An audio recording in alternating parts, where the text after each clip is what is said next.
नहमदहु व नुसल्ली व नुसल्लिमु अला हबीबिहिल करीम। अम्मा बाद फ़अऊज़ु बिल्लाहि मिनश शैतानिर रजीम। बिस्मिल्लाहिर रहमानिर रहीम। इन औलियाउहु इल्लल मुत्तक़ून। सदक़ल्लाहु मौलानल अलीयुल अज़ीम। कुछ अर्ज़ करने से पहले हम और आप मोहब्बत से नबी की बारगाह में दरूद शरीफ पढ़ें। अल्लाहुम्मा सल्लि अला सय्यिदिना शफ़ीअना व नबीना व मौलाना मुहम्मदिन मादिनिल जुद वल करम बारिक सल्लम सलातुम व सलामुन अलैका या रसूलल्लाह सल्लल्लाहु अलैहि वसल्लम।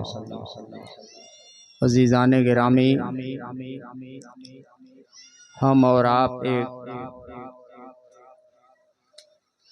बुज़ुर्ग की बारगाह में खिराज अक़ीदत पेश करने के गर्ज़ से हाजिर हुए।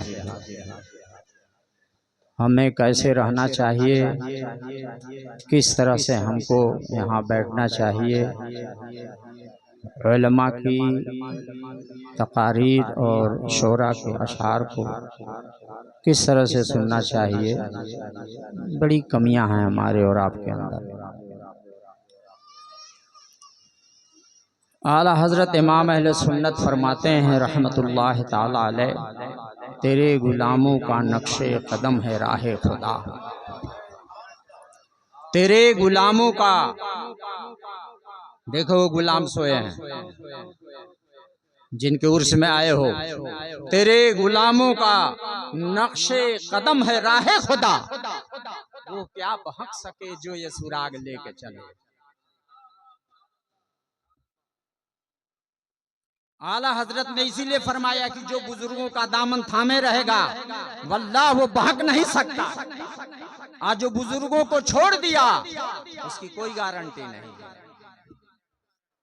अब आइए हुजूर सूफी मिल्लत रहमतुल्लाह ताला अलैह की जिंदगी कैसी जिंदगी थी, मैं खुद देखी हुई, साथ मैं रहा हूँ और जो जहाँ जहाँ उस गया हूँ उसकी कुछ चीजें आपके सामने मैं सुना रहा हूँ। बिल्कुल आँख और साथ रही हुई बात, इसमें कोई मुबालगा नहीं है, न किसी से सुनी हुई बात है, खुद मैं साथ रहा हूँ वो बता रहा हूँ। अब आइए देखिए वली होने के लिए क्या चाहिए, वली होने के लिए किन किन चीजों की जरूरत है। नंबर एक, वली होने के लिए कुरान ने फरमाया इन्नल्लज़ीना आमनू व आमिलुस्सालिहात उलाइका हुम खैरुल बरिया। बेशक वो जो ईमान लाए और नेक अमल किए वही मखलूक में बेहतर हैं। इस आयत की रोशनी में वल्लाह सूफी मिल्लत की बिल्कुल जिंदगी इसकी मिस्ताक है। मैं गवाही देता हूँ आप कैसे आलिम और कैसे फकीर थे, कैसे अल्लाह वाले थे और कैसे पीर थे, ढूंढोगे मिलेगा, ढूंढोगे मिलेगा नहीं। मैं खुद बता रहा हूँ कि वो कैसे पीर थे। नंबर दो ले लो, वली होने के लिए कुरान ने खुद फरमाया कि अला इन्न औलिया अल्लाह ला खौफुन अलैहिम वला हुम यहज़नून। वल्लाह कसम खुदा की, हुजूर सूफी मिल्लत की जिंदगी इसकी मिसाल। खौफ नाम की चीज नहीं, बिल्कुल। मैं तो मुनाजरे में कई बार हजरत के साथ था, हजरत बेखौफ रहा करते, फरमाते थे मुफ्ती साहब डरने की जरूरत नहीं है। मुझको कहते थे डरने की जरूरत नहीं है, मुखालिफ गोली चलाएगा तो उबैद के सीने पे, ये कहते थे। वल्लाह कहते थे कि मेरे सीने पे चलाएगा, मुफ्ती साहब आप मेरे पीछे रहिए। कौन इस तरह से हौसला अफजाई करेगा। और चौशा जो सुने होंगे उस मुनाजरे में जो कैफियत थी, बस ये हजरत की एक करामत है कि बगैर मार खाए या बगैर कुछ हुए हम लोग, ये हजरत की करामत ही थी। अब आओ जरा देखो तीसरी चीज वली होने के लिए ईमान शर्त है। नंबर 1 ईमान शर्त, नंबर 2 तकवा।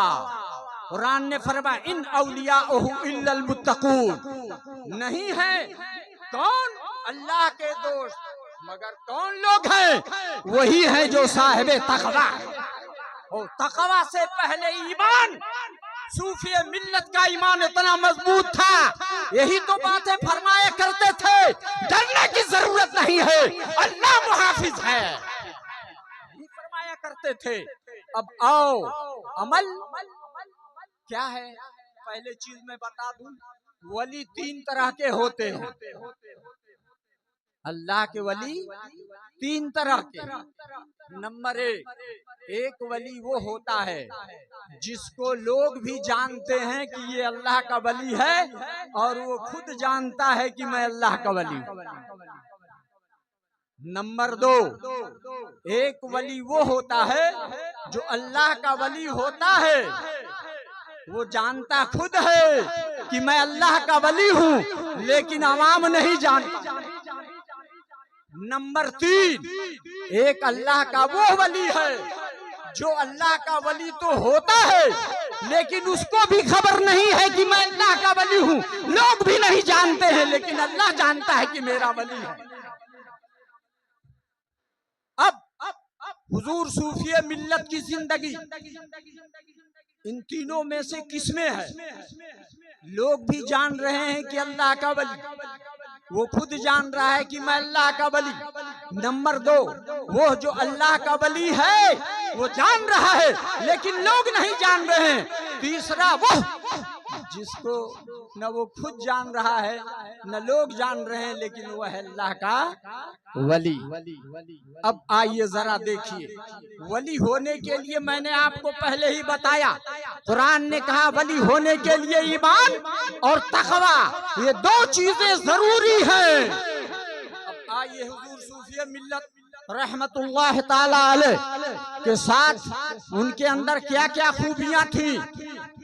पीर के लिए बुजुर्गों ने फरमाया है, ये मैं नहीं फरमा रहा हूं, बुजुर्गों ने कहा है पीर के लिए तमा नहीं, जमा नहीं, तमा नहीं, जमा नहीं, तमा मतलब लालच नहीं और जमा नहीं, दौलत जमा न करना। तथा सूफी मिल्लत की जिंदगी ऐसी थी कि नहीं? बोलो यार, तमा नहीं, जमा नहीं, ये वली होने के लिए एक शर्त है, ये भी है। तो वली होने के लिए तमा नहीं, जमा नहीं। तमा तो ये था मैं कि मुनाफिक कहीं भी जाते, कोई माई का लाल बता सकता है कि हुजूर सूफी मिल्लत कभी गए प्रोग्राम लिए तो कभी तय किया? कोई मिसाल पेश करे तो मैं 1 लाख का चैलेंज करता हूँ, 1 लाख का चैलेंज करता हूँ कि कभी हुजूर सूफी मिल्लत ने कभी कोई मांग रखी? कई जगह तो मैं खुद गया हूँ, जब हजरत की सेहत ठीक थी तो हम लोग गए। अब वो जगह भी याद, ये सब 20-25 साल मेरी दाढ़ी काली थी उस वक्त की बात मैं बता रहा हूँ कि हजरत चल रहे हैं, पहुंचे हम लोग सफर में, वैसे ही उतर गए मगरिब बाद, हुजूर मुफ्ती साहब किबला मगरिब बाद, अब वहाँ कोई सवारी नहीं, कैसे चले हम? हजरत ने कहा ए मुफ्ती साहब चला जाए,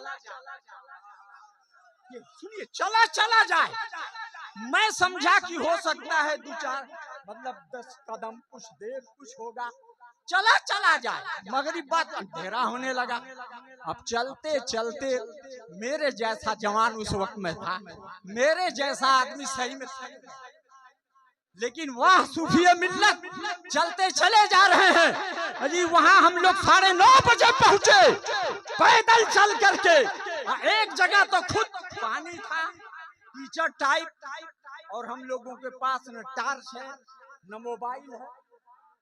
अब चले तो अंधेरा, हजरत एक जगह फिसले और कीचड़, तो हजरत भी जमीन पे आए, मैं भी फिसल के जमीन पे आया। उसके बाद उठे, कहे का हो मुफ्ती साहब, चोट ना न लगल? मैंने कहा रे हजरत आपको, अरे चला ये सब होता रहता है, चोट का लगा। उठे फिर चल दिए, जबकि मैंने देखा इसमें सब कीचड़ और चोट जरूर लगी रही, दिखाए नहीं। इसमें भी मैं गिरा तो मुझको भी। बोलो तलाशो, क्या ऐसा पीर मिलेगा इस जमाने में? ढूंढो यार, जो पैदल चल रहा है, फिसल के गिर रहा है, अपने साथ एक मुफ्ती को भी लेके चल रहा है, वो भी मुफ्ती भी गिर रहा है। लेकिन अल्हम्दुलिल्लाह मुझको भी कोई गम नहीं, हजरत के साथ रहने में मस्तियां। बुजुर्गों की याद ताजा होती थी। हक फरमाया आला हजरत ने, तेरे गुलामों का नक्शे कदम है राहे खुदा, वो क्या भाग सके जो ये सुराग देखे। फरमाया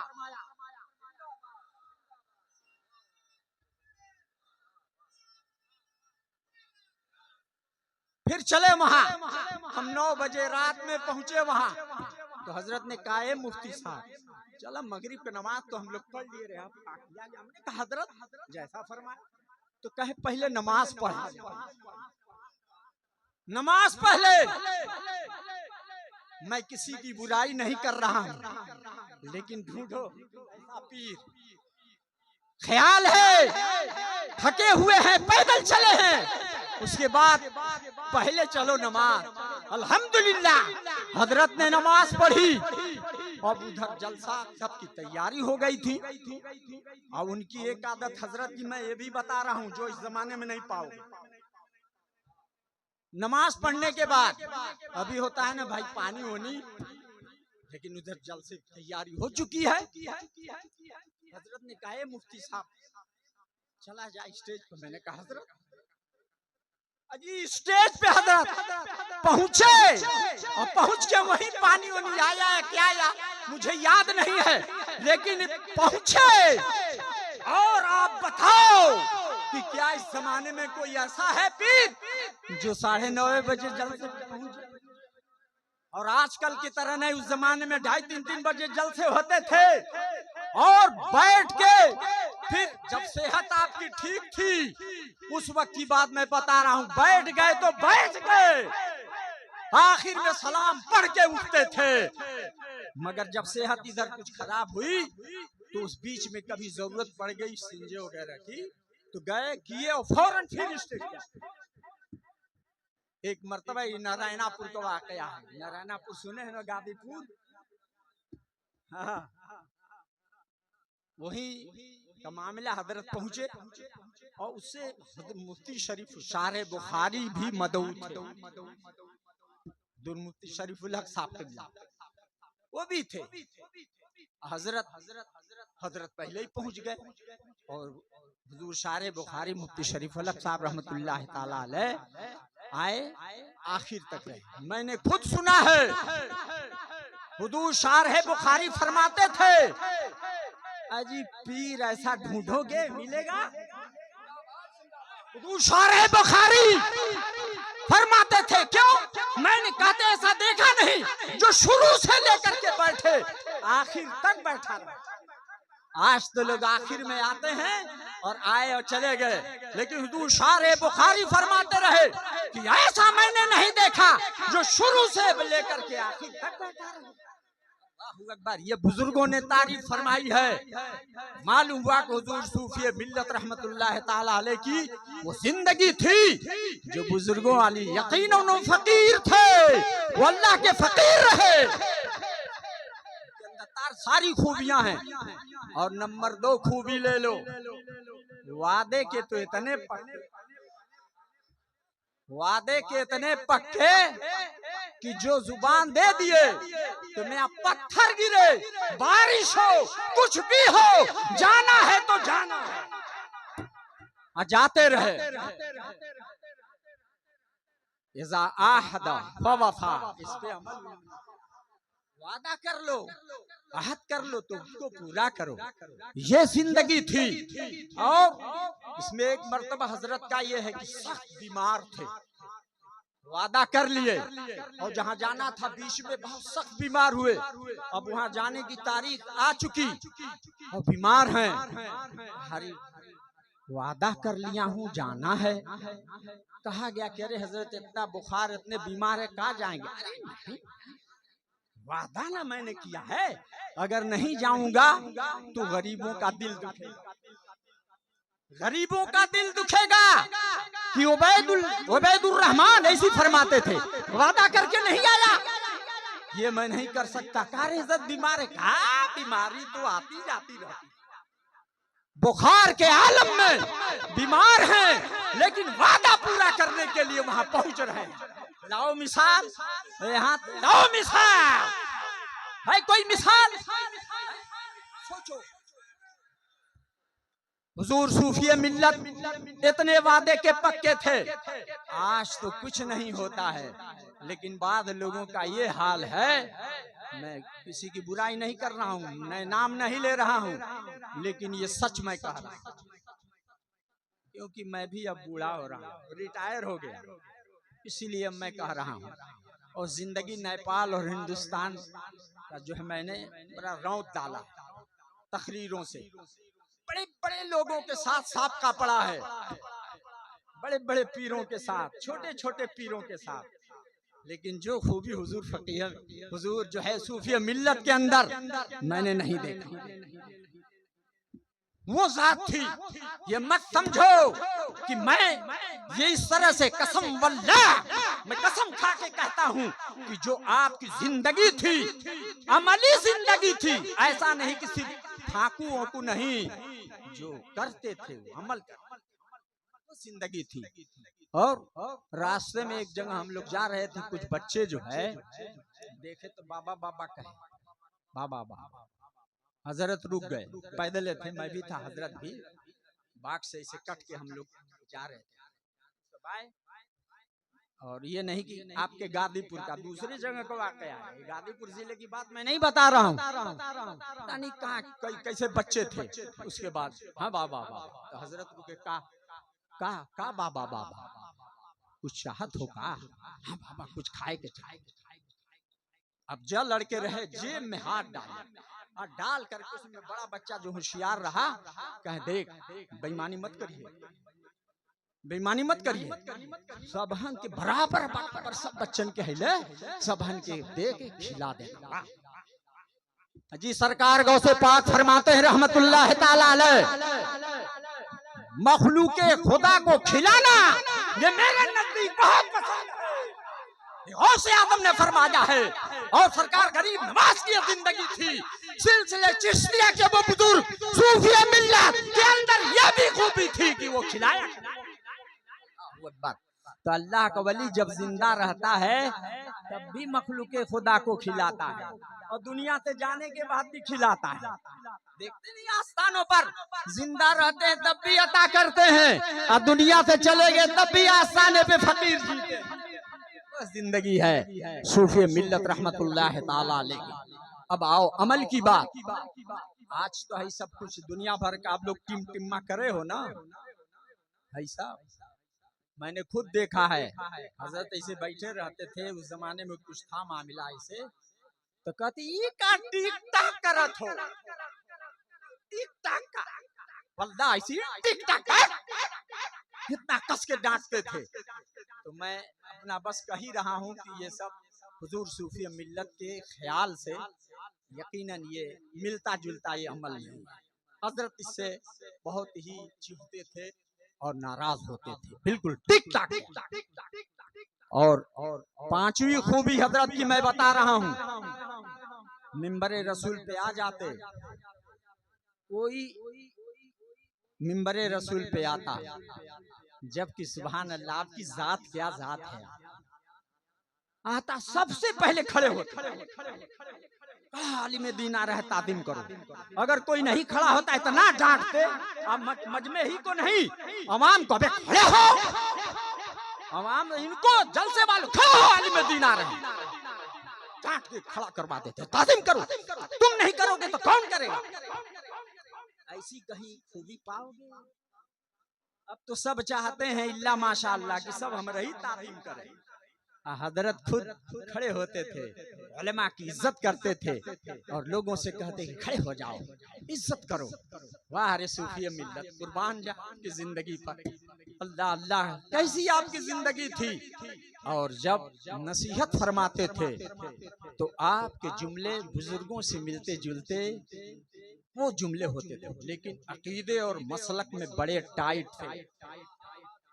मसलक और अकीदे में बहुत सख्त थे और अमल में भी अल्हम्दुलिल्लाह। मैं खुद यहाँ धावा शरीफ के वाकया सुना रहा हूँ, मैं खुद आया था। अब इधर ही कोई बहुत मामला था, मामला का मतलब कुछ हो रहा था, तो इधर इसी साइड में कहीं हजरत बैठे थे तन्हा। और वो पुआल जानते हो, पुआल ना, पुआल जिसको धान का पोरा कहते हैं ना, वो बिछा था। ठंडक भी कुछ थी ऊपर से ऐसे। हजरत चुपचाप वहीं बैठे थे। मैं आया तो मैं कहा हजरत कहाँ है, मालूम हुआ कि वहां है। मैं वहीं बैठा, पूरी रात इसी बैठे रहे, अलग थलग। तो वो जब मैंने देखा, कहा कि ये अल्लाह का वली लोगों से दूर कितना रहता है, क्यों ना रहे। उनकी जिंदगी ये बता रही है कि जहां अगर ऐसा मामला हो कि कुछ हमारी जात पे असर हो तो अलग हो जाए। ये था मामला। तो हजरत की जिंदगी अल्हम्दुलिल्लाह वो जिंदगी थी जो आपको और हमको सबके लिए एक जो है नमूना। और बुजुर्गों के वाकयात हालात बयान करने में हमारे और आपके लिए सिर्फ ये है कि हजरत कैसे नमाज के सख्त पाबंद थे, कैसे वो फकीरों का ख्याल करते थे। यही एक मरतबा मैं आया, वैसे तो ये जो हजरत के घर के बगल में सब मैदान था, इधर ऐसे तो कहे मुफ्ती साहब देखा तो हमारे भैंस, हम क्या हजरत भैंस, तो अब दूध दुहाए तो कहे हजरत दूध, करे सब ले जाते हैं। मैंने मखलूके खुदा को कुछ दूध मिल जाता है दे दें। हजरत के घर दूध ही नहीं, तो हुआ दूध ही नहीं। अब भैंस रखे हैं दूध, तो मैं टोक दिया, थोड़ा मुंह लग्गू भी था, मोहब्बत करते तो मैंने कहे हजरत की भैंस पाले से क्या फायदा जब एक दूधवे ना। ऐ मुफ्ती साहब ना जाना था, मखलूके खुदा की खिदमत करनी। मुझको याद आया कि खुद भूखे रहो ना खाओ, लेकिन अल्लाह के मखलूक को खिलाओ। ये जिंदगी थी, मैंने खुद देखा, खुद आया, बैठा था। तो बोलो भैंस का दूध जो है दूसरे को दे दे। आया कोई चाय खाती बीमार है, ये दे देते। अल्लाह अल्लाह, लाओ जरा भैंस पाले तू, अरे मैं मलाई खाएगा कि कोई दूसरे को दूध देगा। सब अपना पहले पेट भरा। तो हजरत के तमा नहीं, जमा नहीं, तो तमा कोई नहीं, किसी भी जलसे में कभी कोई मांग नहीं, जमा नहीं। हजरत दुनिया से गए थे तो क्या उनके पास था, एकदम छोटे थे साहिब सज्जादा, और दामादे सूफी मिल्लत भी उस वक्त इनका कोई खास नहीं रहा होगा था।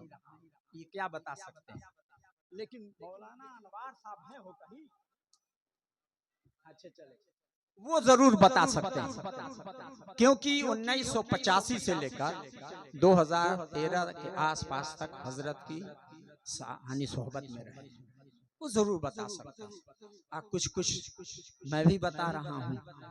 बहुत उनकी जिंदगी को चलते फिरते आप देखिए। अब अकीदे में बहुत सख्त थे। चौसे का जो चौसा जो है ना, वहां सिर्फ अकीदे की बात थी और मजहब और अहले सुन्नत वल जमात के दरमियान। हजरत ने कहा मुफ्ती साहब चले के, मैंने कहा ठीक है, कब कहे तो आ जाए यहाँ पे। तो मैं कहा हजूर अभी मैं अगर वैसे कैसे मैं आऊँ, इसलिए कि छुट्टी लेनी पड़ेगी। तो हजरत ने कहा कि ठीक है तो वैसे आ जाइए। तो मैं मऊ से चला फेफना, और फेफना से होकर के बक्सर वाला रास्ता इसे होकर के मैं चौसा पहुंचा। अब जब पहुंचा, हजरत पहले ही से पहुंचे थे। अब वहां जब ये मामला हुआ तो मामला इतना बड़ा कि हजरत कहे मुफ्ती साहब हमन का काम हो गई, अब का करल जा, चला जाए। तो गाड़ी में हम लोग बैठे आए, सब गाड़ी घेर लिए और एक शख्स कहा मुफ्ती साहब कहाँ हैं, हमको यानी बदतमीजी सब करने लगे। हजरत अपनी यानी आपका आशा यानी छड़ी ऐसे रहे, देखे कि मेरे सर लपक रहे हैं। देखो मर्द मुजाहिद हो, सिर्फ सूफी नहीं मुजाहिद मिल्लत भी थे। ने कहा का मुफ्ती साहब, अरे पहले वो बैदू से तो निपटो। ये जुमला है। कहा हजरत आप नहीं, कहा नहीं, मैं मुझसे बैठे तो हैं हजरत यहाँ, मुझको कहे मैं हूँ, मुझको हजरत इधर कर दिए, अपने इधर इस साइड में। तो कहे क्या बात, कहा उनके लपकना चाहे बस। अरे मछड़ी ऐसे लिए उसके सीने पर लगाया, मारा धक्का ऐसा हजरत ने कि ये वली की ताकत जो लगाया, हालांकि क्या ताकत, लेकिन ऐसा गिरा कि उठ ना सका, गिर गया वो। फिर हिम्मत नहीं किया। कहा तुम लोग समझते हो मुफ्ती साहब उबैद के रहते हुए मुफ्ती साहब पर कोई उंगली उठा सकता है? अल्लाहु अकबर, कैसे थे हुजूर सूफी मिल्लत। बहरहाल हजरत के कदम जहाँ गए वहाँ बाद में अपनी एक मस्जिद भी अलग हुई, मुनादरे में वो लोग हारे और अल्लाह का फजल हुआ, करम हुआ। इस तरह से सुन्नियत का काम हजरत ने जो किया है, मैं आज के पीरों से और आज के मुकर्रिरीन से गुजारिश ये करता हूँ कि अल्लाह पाक हमको और उसको हुजूर सूफी मिल्लत के नक्श कदम पर और दीन मतीन की खिदमत करने की तौफीक अता फरमाए। हजरत की जिंदगी अमली जिंदगी थी, कोई दिखाए वाली जिंदगी नहीं थी, सूफी थी। मन तवादा फरफहुल्लाह, जो अल्लाह के लिए सारी इख्तियार करता है अल्लाह उसे बुलंद करता है। वो जिंदगी आपकी थी। आपके अंदर कोई दिखावा ये नहीं इस तरह की लोग मुझे माने, अजी सादा अंदाज, वो टोपी सादी टोपी और वैसे ही पहने तहबन चल दिए, चले जा रहे हैं। कोई देखता नया आदमी तो कुछ समझता नहीं कि पीर साहब है कि कौन साहब है। लेकिन वाह, लेकिन मैं मुझसे कहते थे मैं वैसे सादे अंदाज में मैं रहता था, मैं भी वैसे कुर्ता टोपी। लेकिन हजरत ने कहा है मुफ्ती साहब देखा, जब स्टेज पे जाया कीजिए तो कम से कम साफा और कुछ और रख लिया। मैं कहे हजरत ही कहाँ है, कहे नहीं जाना तो मुफ्ती साहब, आपकी शान ये है कि स्टेज पे जाए तो कम से कम साफा बांध। तो हजरत ने मुझे सिखाया, उसके बाद से मैं अल्हम्दुलिल्लाह बांधने लगा और हजरत की बातों पर अमल करते हुए छोटा जलसा है या कुछ नहीं तो साफा जरूर बांध लेता हूँ। हजरत की बात याद आ जाती है, ये आपकी शान है, आप जरूर बांध के जाया करें। अब मैं आप लोगों से बस यही कहता हूँ कि सूफी मिल्लत की जिंदगी, गाजीपुर के रहने वालों मुरीदों या जो चाहने वाले हो हुजूर सूफी मिल्लत के, आप लोगों से बस यही गुजारिश करता हूँ, आप लोग मसलक में सख्त रहिए जैसे हजरत थे। पीर उसी मुरीद से खुश होगा जो मुरीद अपने पीर की बताई हुई बातों पे अमल करता है। आज तो मैं देखा हुजूर मुफ्ती साहब किबला कि ये भीड़ का है, लंगर खाने में जाइए तो आप उधर से आ नहीं पाएंगे, ऐसे में घूम के आए, ये बात है।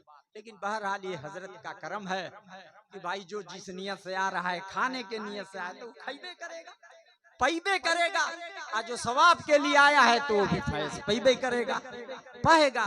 अल्लाह ताला हमको और आपको सबको हुजूर सूफी मिल्लत के नक्श कदम पर चलने की तौफीक अता फरमाए। अस्सलामु अलैकुम रहमतुल्लाहि व बरकातहू।